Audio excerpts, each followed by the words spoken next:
రాజ్యాంగ పరిరక్షణ పాదయాత్రను మార్కెట్ కమిటీ చైర్మన్ చెలకల తిరుపతి స్థానిక నాయకులతో కలిసి ప్రారంభించారు. అనంతరం వారు మాట్లాడుతూ బీజేపీ ఈ మధ్య కాలంలో మహాత్మా గాంధీ, బాబాసాహెబ్ అంబేద్కర్ ను రాజ్యాంగాన్ని అవహేళనగా మాట్లాడుతూ పైశాచిక ఆనందం పొందుతున్న మతతత్వ బీజేపీ పార్టీ స్వతంత్ర భారతదేశంలో స్వతంత్ర పోరాటంలో గాంధీ కుటుంబం చేసిన త్యాగాలను, దేశాభివృద్ధికి వారు చేసిన పునాదులను ఈ దేశ ప్రజలు ఎన్నటికీ మర్చిపోరని, మూడోసారి అధికారంలోకి వచ్చిన బీజేపీ రాజ్యాంగానికి తూట్లు పొడుస్తూ ప్రజల హక్కులను కాలరాస్తూ బడుగు బలైన వర్గాలకు అందాల్సిన ఫలాలను అందకుండా చేస్తూ దేశ సంపదను కార్పొరేట్ శక్తులకు దోచిపెడుతుందని అన్నారు. ఈ కార్యక్రమంలో మాజీ జెడ్పీటీసీ గట్ల మీనయ్య, ఆలయ చైర్మన్ కొమ్మిరి శంకర్, డీసీసీ కార్యదర్శి గడ్డం శ్రీనివాసరెడ్డి, ఎర్రం గంగనరసయ్య, తర్రె మనోహర్, గండి నారాయణ, తూం జలపతి, వైరి గంగా మల్లయ్య, గ్రామశాఖ అధ్యక్షులు సామ మోహన్ రెడ్డి, ఇప్ప మహేష్, ధర్న మల్లేశం, పల్లి గంగాధర్, స్వర్గం పరాందాం, సూర యాదయ్య, మడిశెట్టి అవిలాష్, దయ్యాల శ్రీనివాస్, పడాల శ్రీనివాస్, పూదారి మహిపాల్, అక్కనపల్లి శ్రీనివాస్, అల్లూరి లచ్చిరెడ్డి, గండి అశోక్, దేవల రవి, నాందాడపు శ్రీనివాస్, ఎర్రం అరవింద్, దాసరి గంగరాజం, గణేష్, రవి, దాసు, గంగాధర్, రమేష్, వెంకటేష్, అశోక్ తదితరులు పాల్గొన్నారు. ఇలాంటి మానుకోవాలని తెలియజేస్తున్నాం. పిలుపు మేరకు ఈరోజు రుద్రంగి మండల కేంద్రంలో మరి గౌరవ శాసనసభ్యులు ఆదేశించిన ఆదేశాల మేరకు ఇక్కడ ఈరోజు జై బాపు, జై భీమ్, జై సన్నిధాన్ అభియాన్ అనే కార్యక్రమాన్ని ఈరోజు పాదయాత్రలు అమలు చేయడానికి గౌరవ శాసనసభ్యులు ఆదిశీనన్న గారి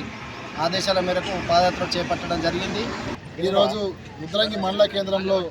జై బాపు, జై భీమ్, జై సంవిధాన్ అనే కార్యక్రమాన్ని ప్రారంభించడం జరిగింది. ఈ కార్యక్రమానికి ముఖ్య అతిథిగా వచ్చినటువంటి మార్కెట్ కమిటీ చైర్మన్ చెలకల తిరుపతి గారు, అదేవిధంగా కాంగ్రెస్ పార్టీలో వివిధ హోదాలైనటువంటి నాయకులందరికీ, మండలాధ్యక్షులు మరియు గ్రామాధ్యక్షులు మరియు అదేవిధంగా వివిధ హోదాల నాయకులకు,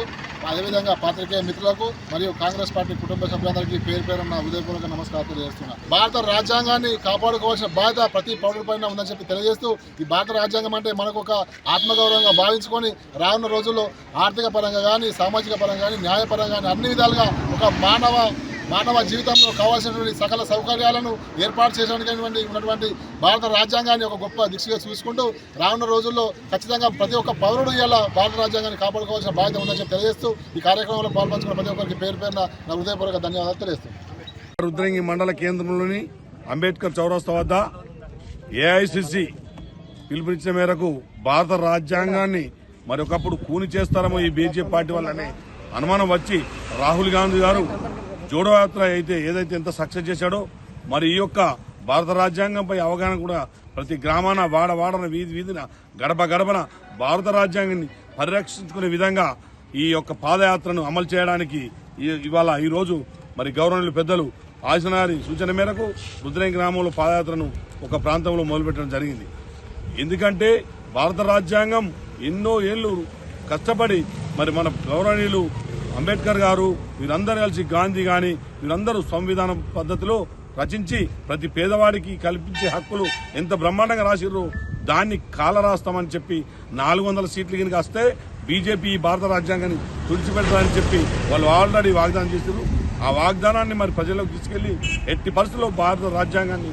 ఈ పరిరక్షణ హక్కులను కాపాడుకునే విధంగా మనం ప్రజలకు వెళ్లాలని ఏఐసిసి రాహుల్ గాంధీ గారు కానీ, సోనియా గాంధీ గారు కానీ, ఖర్గే గారు కానీ, మరి మన ప్రాంత ఎమ్మెల్యే కానీ, ఎంపీలు కానీ వీళ్ళందరూ ఆలోచన మేరకు ఈ గ్రామాన్ని ఇవాళ పాదయాత్ర జరిగింది.